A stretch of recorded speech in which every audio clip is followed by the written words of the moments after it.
Je pense qu'il faudra qu'on étudie cette mode des acteurs comme Jake Gyllenhaal ou Ryan Gosling qui décident un jour de devenir des stars d'action.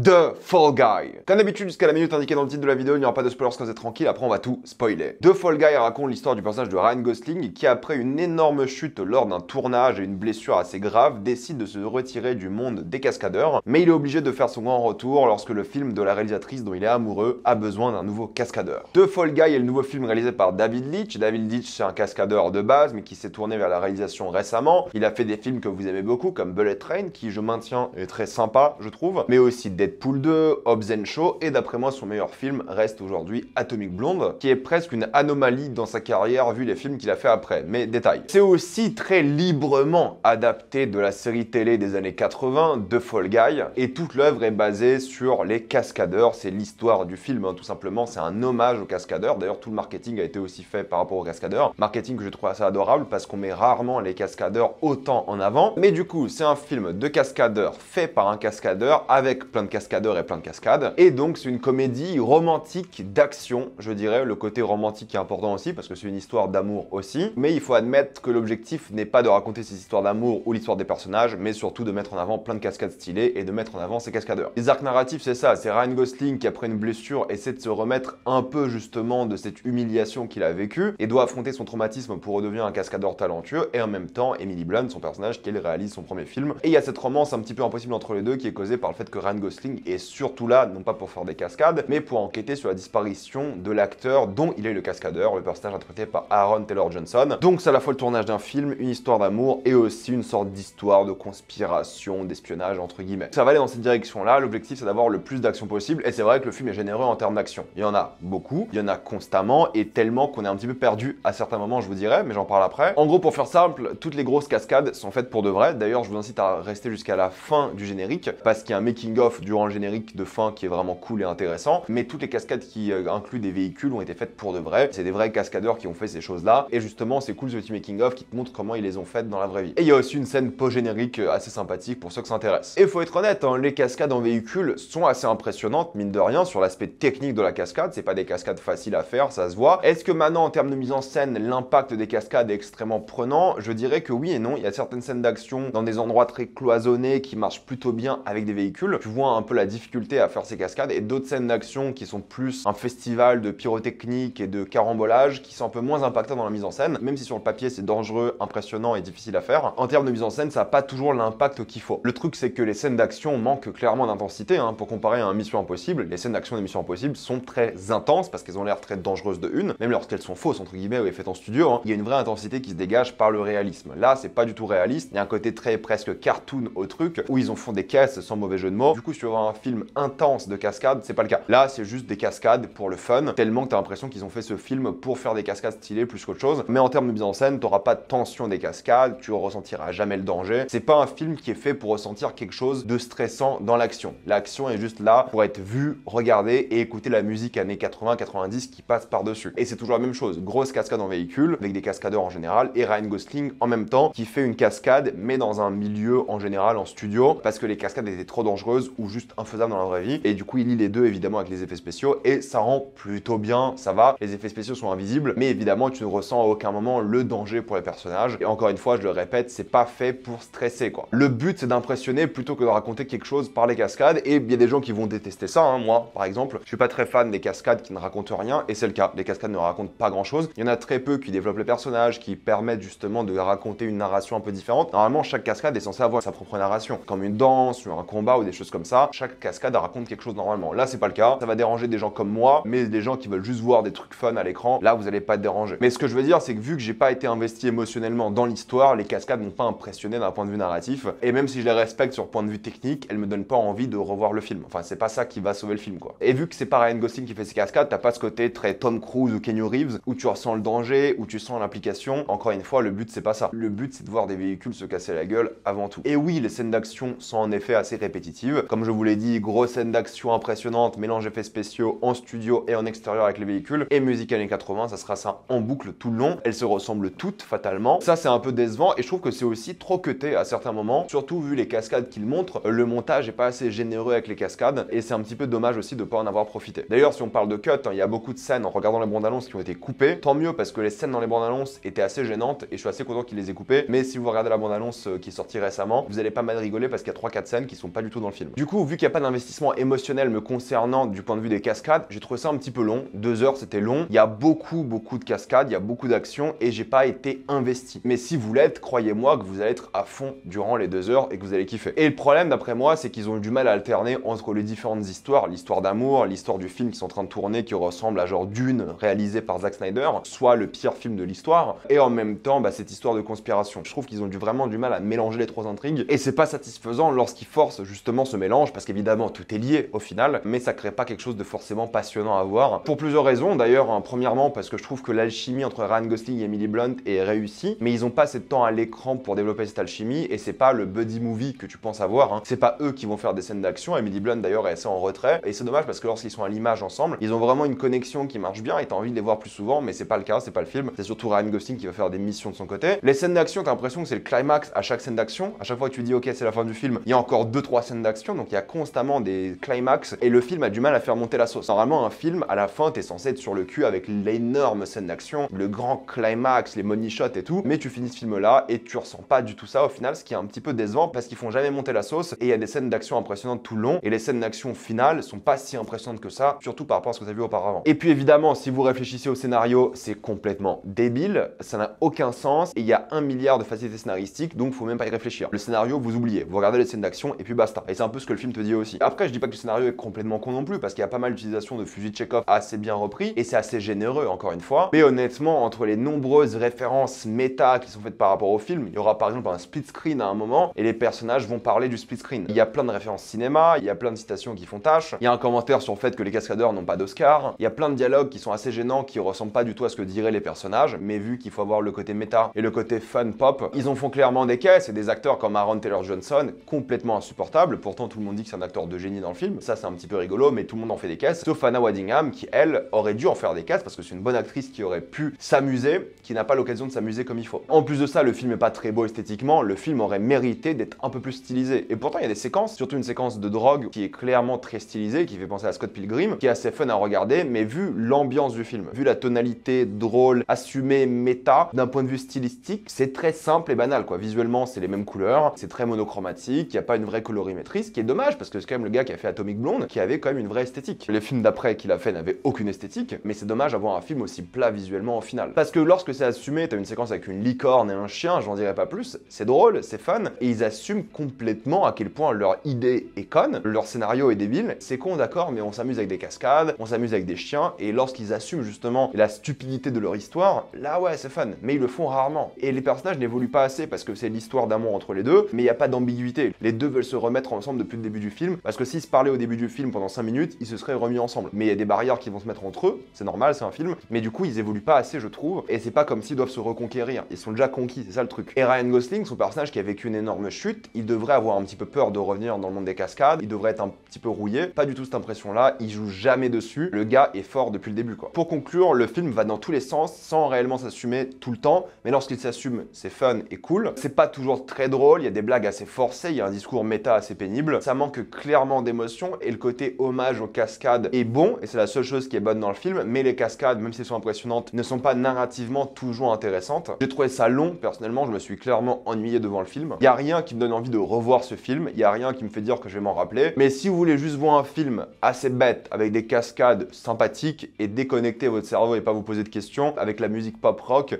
vous allez kiffer. En général, c'est le genre de film que j'aurais aimé, j'ai apprécié sans plus, mais je vais clairement pas m'en rappeler. Je conseille aux gens qui veulent voir un film absolument con et y aller sans se poser de questions techniques sur un film et juste débrancher. C'est toujours un peu triste de dire ça, mais c'est un peu le seul moyen d'apprécier le film, sans vraiment se prendre la tête. Et accepter ce film qui est fatalement assez passable, mais sans plus. Maintenant, je vais passer en spoiler.